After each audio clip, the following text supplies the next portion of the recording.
Loneliness, grief, anger, exhaustion, and a longing for peace. United Methodist pastor and author Elizabeth Schulman says these emotions frequently surround families dealing with dementia. On today's Get Your Spirit in Shape episode, Elizabeth offers steps for how caregivers, as well as members of a church community, can find and offer support for one another. Welcome, Elizabeth, to Get Your Spirit in Shape. Thank you. It's nice to be here.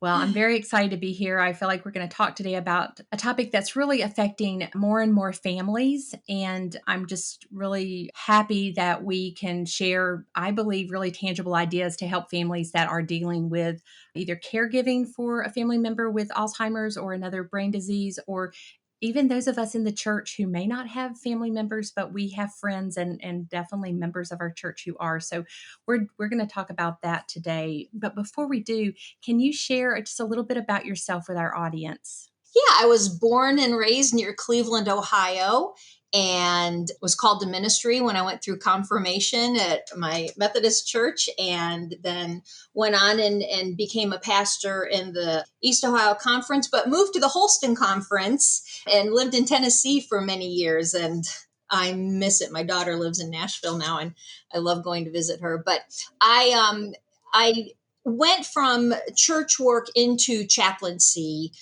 because I really love healthcare. And I was then hired at a large nursing facility, a 600-bed nursing facility, and really started relating to the family members that were coming in to the memory care unit. And at that time, my husband was diagnosed with paranoid schizophrenia. And I was seeing so much of his behavior, even though schizophrenia is a mental illness and Alzheimer's is a brain disease. There were so many similarities. And so I turned to my church, and they didn't know how to help it. And so I went back to school. I went back to seminary. And the topic of my dissertation was the experience of marriage for spouses of Alzheimer's patients. And I did that to help develop a ministry for churches and senior centers and community groups to minister to caregivers, because that was just missing. I think a lot of, and it wasn't from during my interviews that church members and pastors didn't want to help. They just didn't know how. So I took personal stories from the caregivers and I coupled that with scripture and wrote Finding Sanctuary in the Midst of Alzheimer's as a way to help churches provide better care for caregivers and for caregivers to receive some spiritual support in their journey. I really appreciate that you said you turned to your church, but they didn't really know how to help. I think sometimes that we do feel helpless. Mm-hmm. We don't know what to do. And I appreciated that in your book, there are some real tangible ways that congregations can help. In your book, the subtitle of that is of Sanctuary in the Midst of Alzheimer's is a spiritual guide for families facing dementia. Mm-hmm. But this book is for all of us. And I appreciated that whether you're caring for a parent or a family member, or you're caring for a spouse, or you're just inside the church, this book can be a way to kind of help navigate those spaces.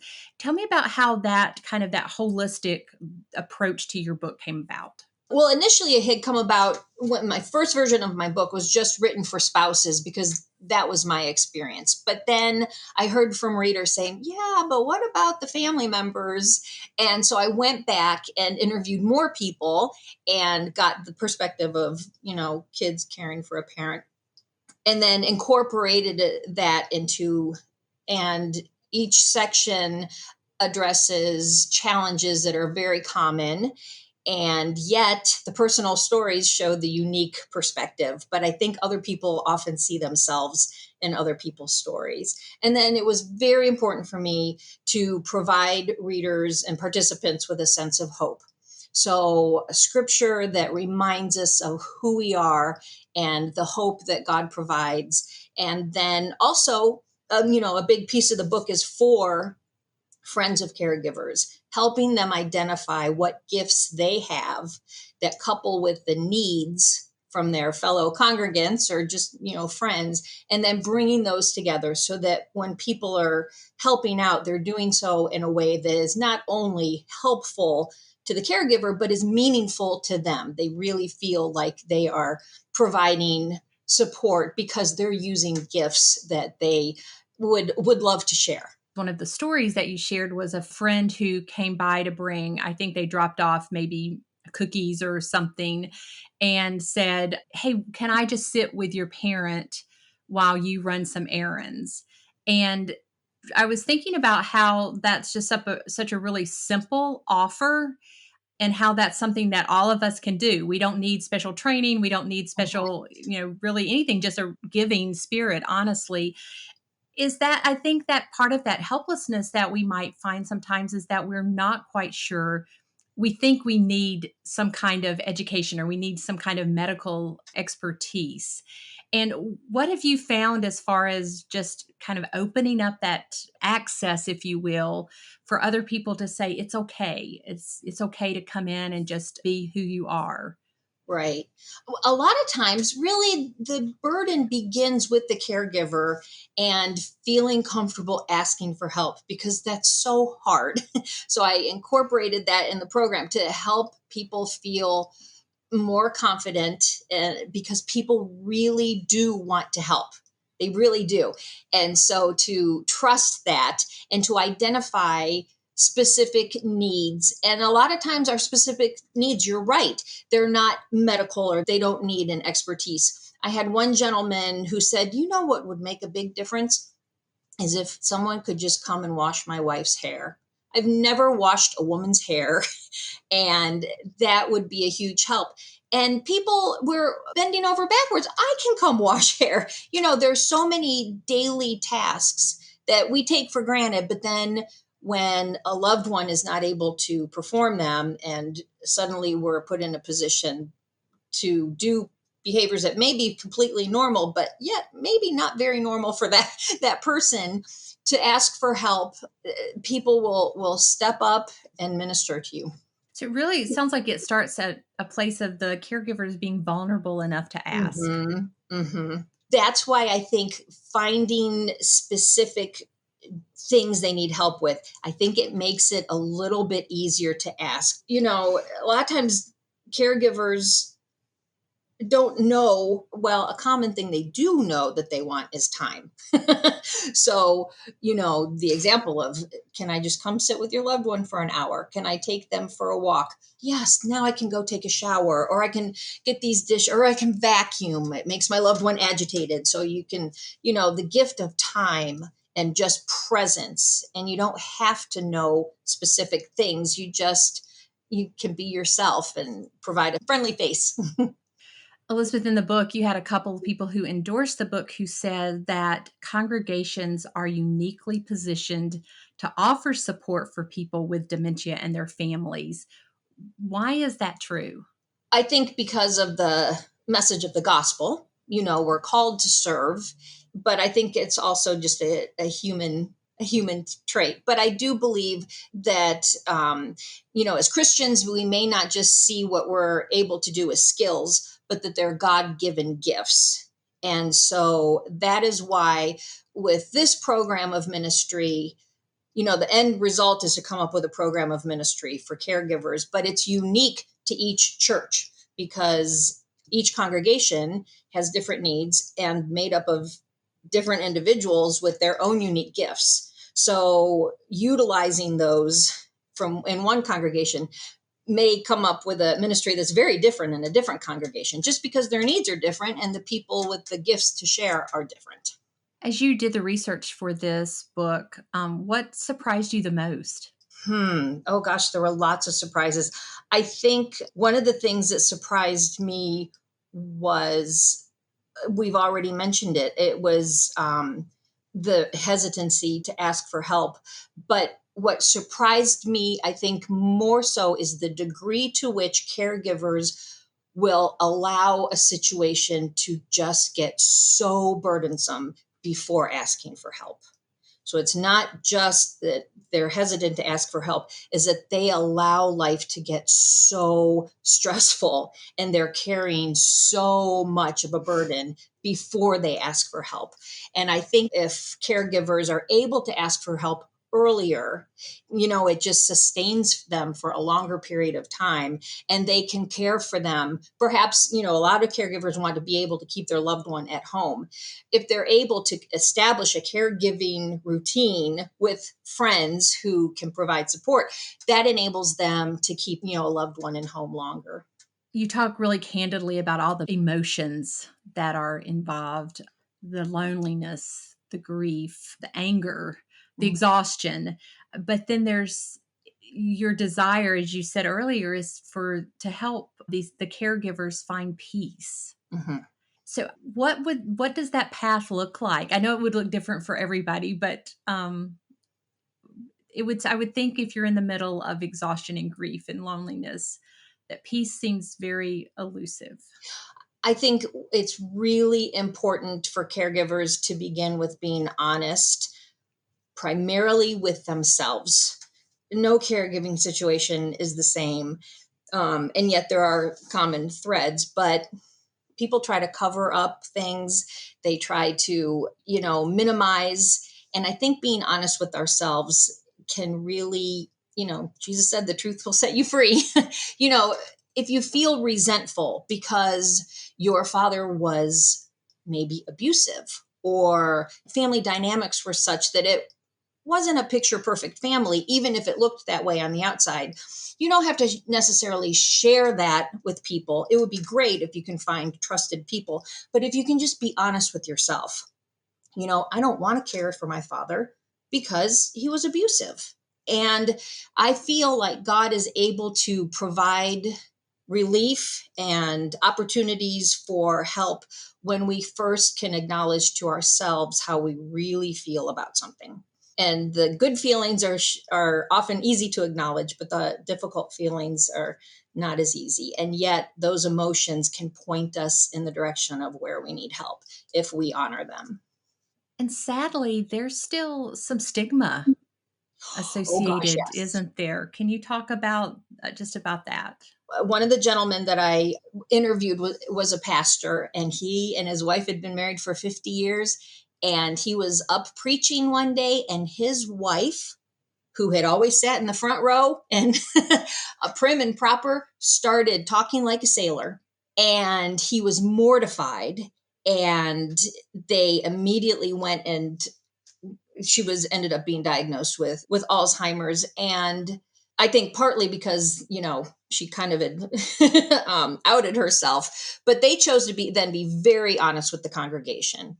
And because of that, people were able to help. And they would start sitting with his wife, or they would take her for a walk during, so that she could still come to church. But a lot of times others recognize that something's going on, but no one talks about it, or they talk around it.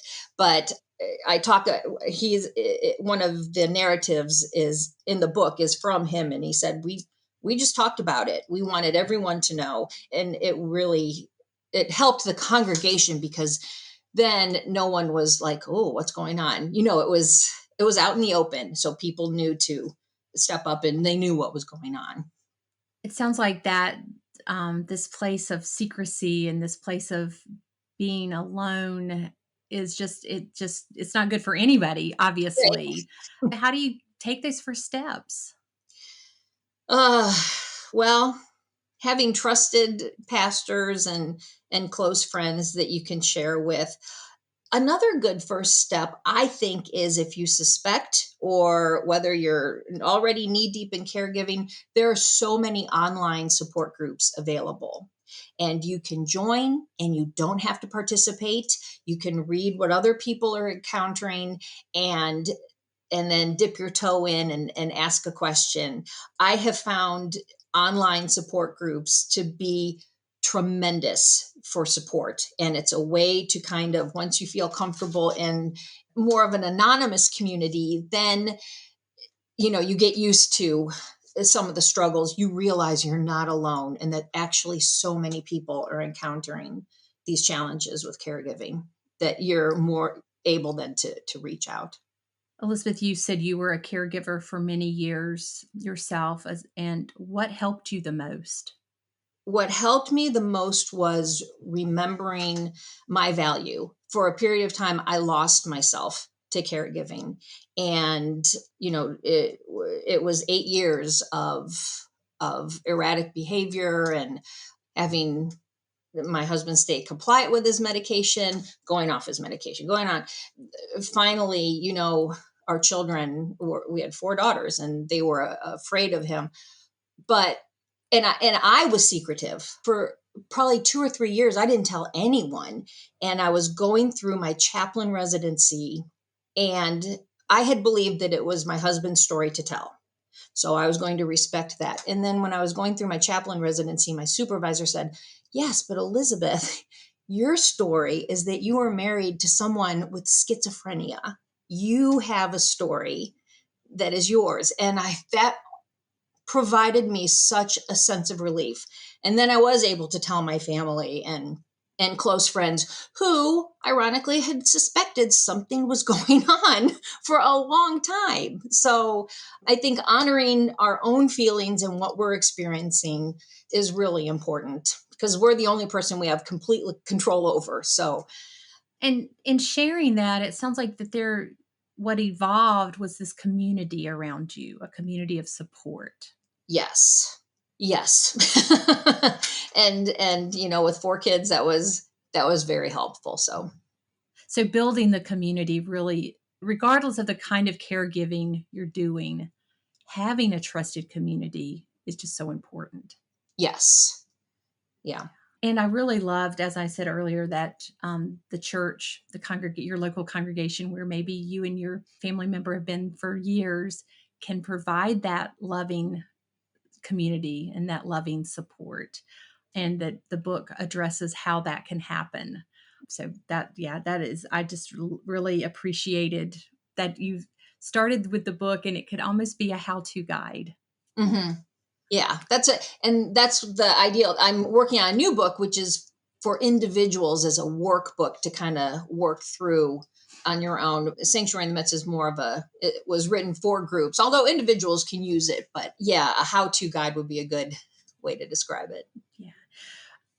You had a question. It was toward the end of the book, and you said when maybe going in to meet with someone or to visit with someone with Alzheimer's or dementia, that you a way to take the pressure off, or maybe remove some of the fear or the uncomfortableness, is you ask yourself, what can this person teach me about myself? Hmm. That question struck me as unusual, just to be honest. It was like, really? That I'd love for you to talk more about that.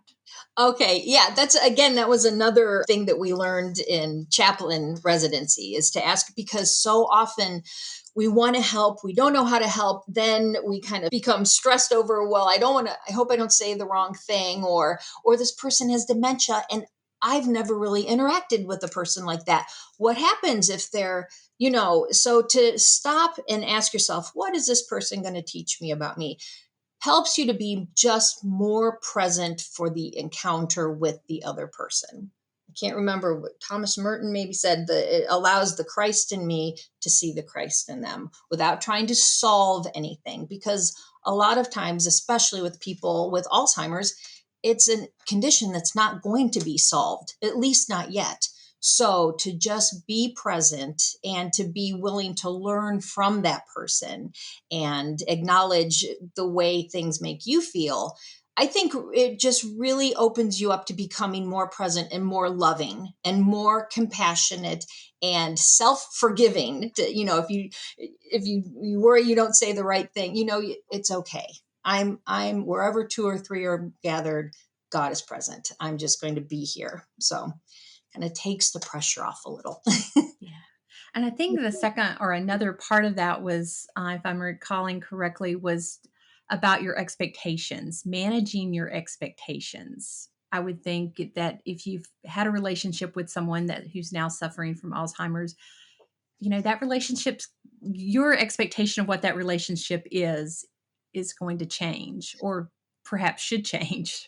Right, right. It'll be different, the whole idea of the new normal. But Mhm. if your expectations are just to continue to have a warm friendship, then that's nice in general. You can't expect them to play bridge, maybe as they did for years and years, but expecting to, just be present.